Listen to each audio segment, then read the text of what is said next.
Bem-vindos a mais um LigaCast e hoje iniciamos uma série de episódios falando de um assunto muito importante, gestão. E nada melhor do que termos aqui o professor Dr.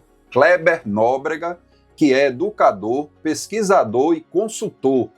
E nós vamos explorar o livro que ele lançou, que tem como título O ABC da Gestão para Médicos. É isso mesmo, professor Kleber? Isso mesmo, Hiroshima. Uma alegria muito grande estar aqui participando do podcast LigaCast, né? E ainda mais com a sua companhia. E tenho já uma pergunta para fazer sobre esse livro, de onde surgiu a ideia do título? Por que ABC da Gestão para Médicos, especificamente? Legal, muito bom, muito bacana. Surgiu de uma médica, minha esposa, né? Médica legista, Valéria, que naquele período da pandemia, a gente trancado e a gente saía de casa no final de tarde para dar uma caminhada, assim, morrendo de medo de não encontrar ninguém. Um determinado dia ela disse: Kleber, as pessoas dizem sempre que você tem uma capacidade de simplificar o que é difícil. Por que você não faz um livro, o ABC da Gestão? E eu, bacana, eu demorei um pouquinho para colocar esse projeto para funcionar, Hiroshima, mas saiu. Em 2021 para 2022, a gente lançou o ABC da Gestão, e esse livro fez um sucesso muito grande. E como eu faço parte da Academia Brasileira da Qualidade, a Ana Maria Malik, que é uma médica, professora da FGV, ela um dia disse: Kleber, por que você não faz uma versão do livro para médicos? Aí como é que você acha que seria? Não, a gente pega aquele conteúdo que é muito bom, porque a proposta do livro existe mais de 600 ferramentas de gestão. A gente selecionou 15. As 15 mais simples, mas assim, que se você fizer isso, você vai resolver 90% dos problemas de gestão. Então, a Ana Maria Malik disse: Kleber, eu faço os exemplos, eu faço a tradução do texto para o Mediquês. Isso foi uma expressão que ela utilizou. E os exemplos que tem aí, eu faço para gestores, médico, gestor de clínica ou de consultório. Então, o livro veio exatamente disso, né? De facilitar a vida do médico que se interessa por gestão, de como ele pode, com 15 ferramentas, conceitos, a gente chama de o CPF do gestor, Hiroshima. CPF vem de conceitos, princípios e ferramentas.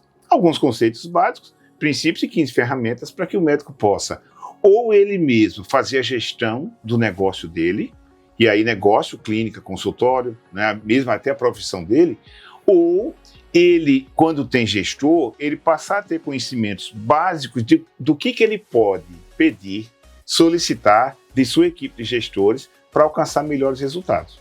E aí, eu ainda vou lhe instigar mais. Por que médicos? Por que não advogados? Por que não engenheiros?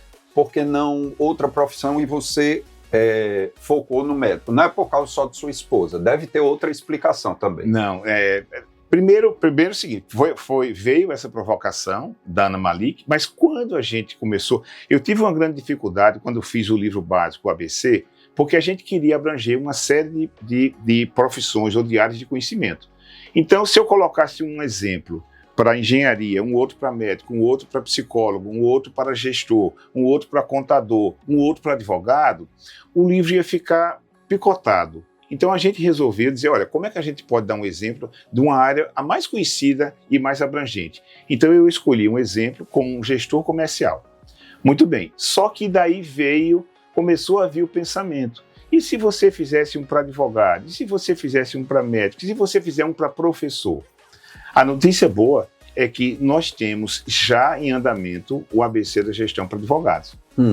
É isso que eu estou dizendo. Que está sendo feito, né, com um advogado de grande representatividade na área, né, de advocacia, e tem também já o ABC da Gestão para professores. Porque o que acontece?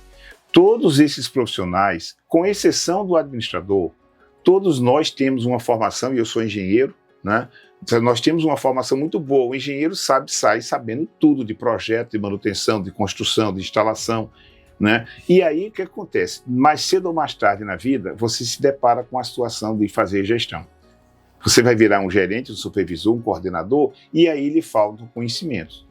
As pessoas normalmente resolvem isso fazendo o quê? Eu vou fazer um MBA, eu vou fazer uma especialização, que são muito bons, mas acabam sendo focados. Por exemplo, eu faço uma especialização em gestão financeira, ou eu faço uma especialização em gestão de projetos, ou em gestão contábil, e assim por diante. Então acaba que ele faz gestão, mas ele faz um determinado direcionamento. E esse livro pretende ser gestão para qualquer pessoa, inclusive para dona de casa. Nós somos gestores até também na nossa casa, nos recursos e planejamento que a gente faz. E aí o de médico veio exatamente por isso. Olha só, eu costumo dizer o seguinte: metade dos médicos se preocupam em fazer um bom serviço para o seu paciente. A outra metade se preocupa em prestar um serviço bom para o paciente, cuidando do negócio. Então, é esse médico que não se preocupa simplesmente, não quer simplesmente apenas ser um bom médico.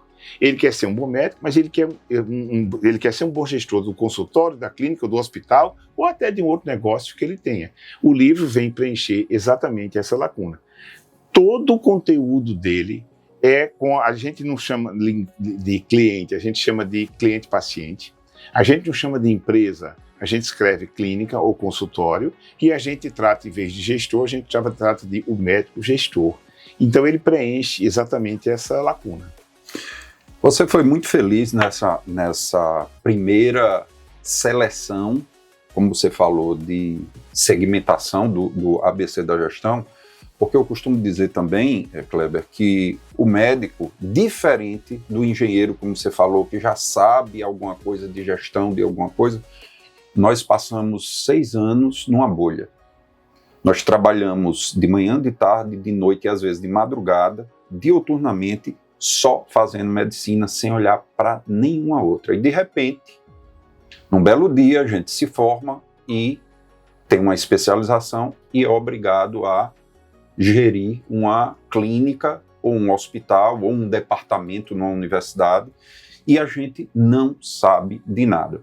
Você acha que ainda tem uma resistência dos médicos? Eu sei a resposta, mas eu quero saber sua colocação.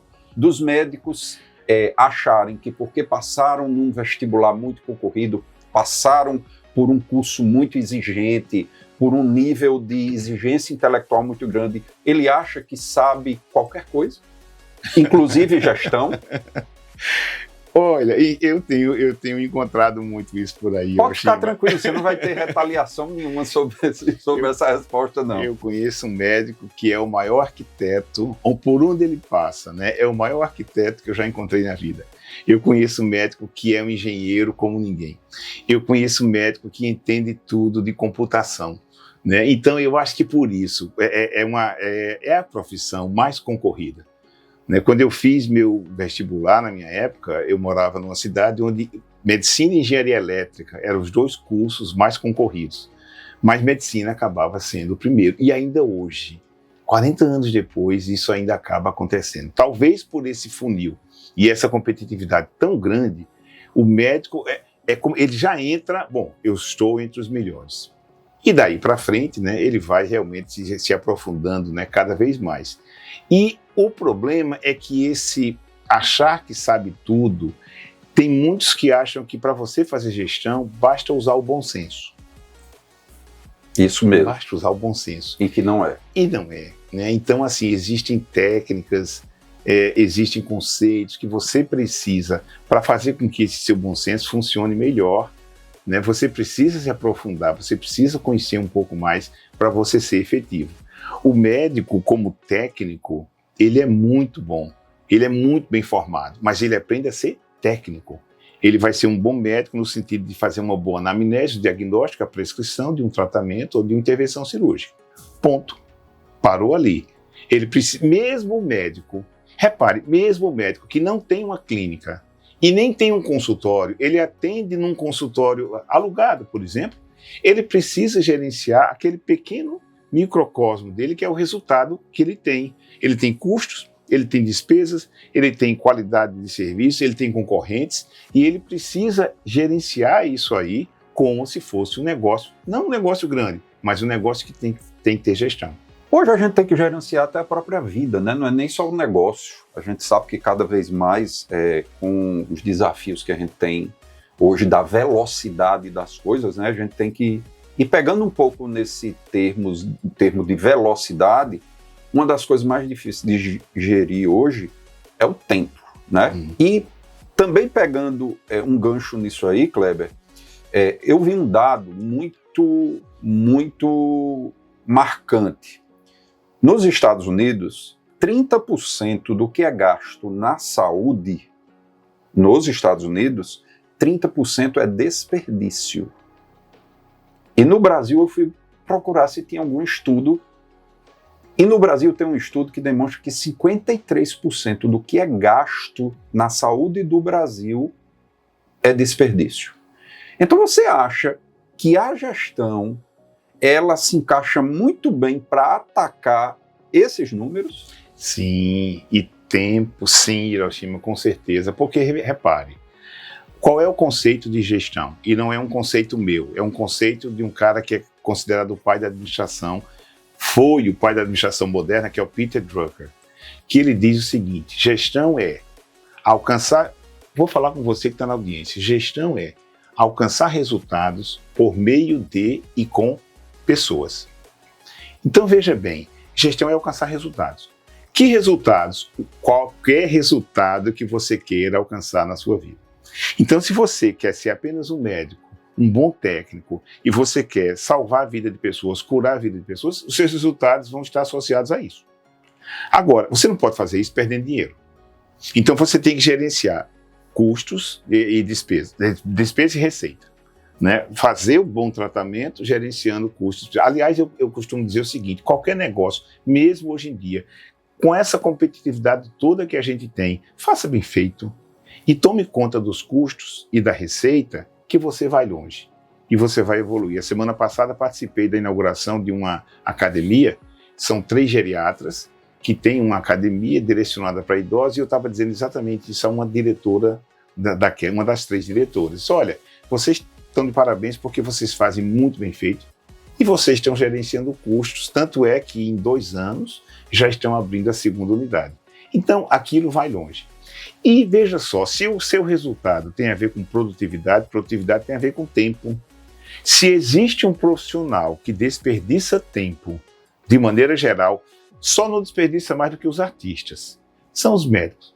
Porque no afã de fazer bem feito, ele às vezes demora demais, precipita e acaba não. Por exemplo, por que a gente tem tanta sobrecarga? Por que médico não consegue atender no horário marcado? Por que tem aquele famoso de eu vou atender por ordem de chegada? Por falta de planejamento.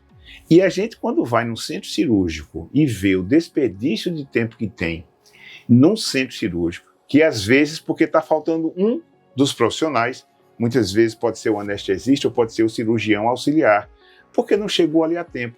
Então fica a instalação parada, o cirurgião principal parado, a equipe de enfermagem, a equipe de instrumentação, tudo parado, inclusive o paciente, esperando 30 minutos. Vai botar na ponta do lápis quanto custa isso, Hiroshima. E o tempo é dinheiro. E o tempo é dinheiro. Eu costumo, Kleber, dizer para os meus alunos, pergunte aos médicos que você conhece quanto é a sua hora de trabalho. Pouquíssimos vão saber, eles vão chutar, mas eles não sabem. Sim. Eu estou dizendo pelas minhas amostragens. Se você perguntar, eles podem ter vergonha de dizer que não sabe chutar, mas a maioria não sabem. E cai muito no que você está dizendo. Se você está perdendo tempo, você está perdendo dinheiro por falta de saber gerir sua agenda, né, seu consultório. Olha, uma vez a gente fez um trabalho numa clínica e o médico, que era um dos proprietários da clínica, a gente fez o cálculo de quanto custava a hora dele. E aí a gente colocou, além da mão de obra dele, o salário dele, os honorários dele, da equipe, as instalações de energia, uma série de coisas. Então, vamos supor, vou dar como exemplo, que a hora dele custava 100. Aí ele olhou assim e fez, mas espera aí, então esse 100 aqui, você está querendo me dizer que quando eu atendo o filho de um colega, ou quando eu atendo um colega de graça, eu estou perdendo dinheiro? Sim, doutor. Está pagando para atender. Está pagando para atender, porque o seu custo independente é se o senhor não usar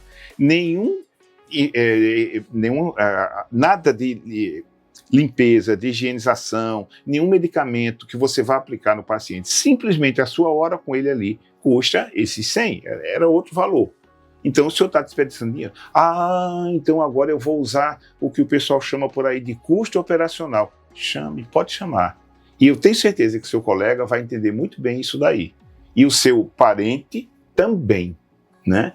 Porque tem uma coisa, eu vou sair um pouquinho daqui para falar uma coisa de gestão de serviços, que é uma outra área também pela qual eu sou apaixonada. As pessoas não valorizam serviços.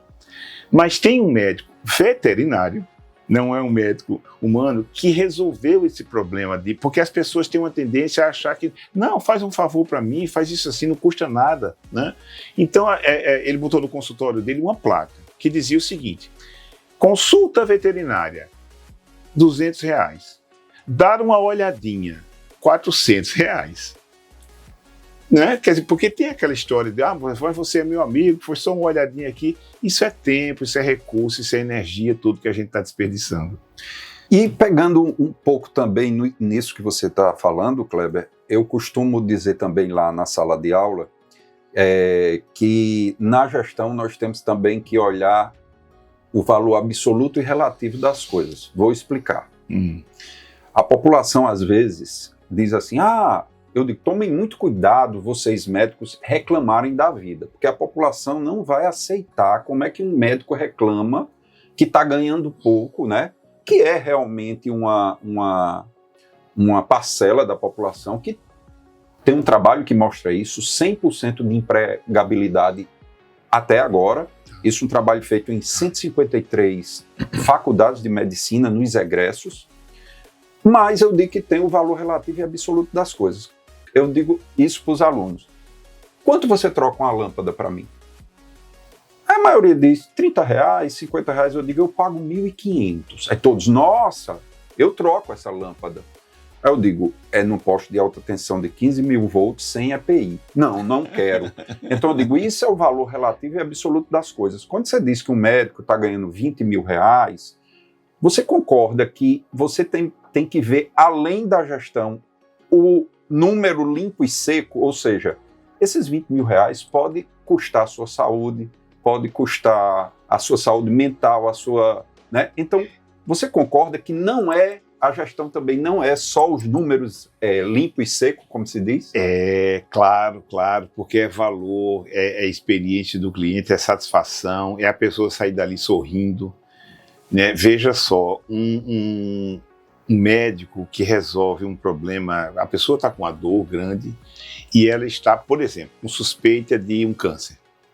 E ela vai na consulta e ela sai dali, não, o senhor não tem câncer, o senhor tem um tumor benigno, né? Por exemplo, quanto custa isso, quanto vale isso, né?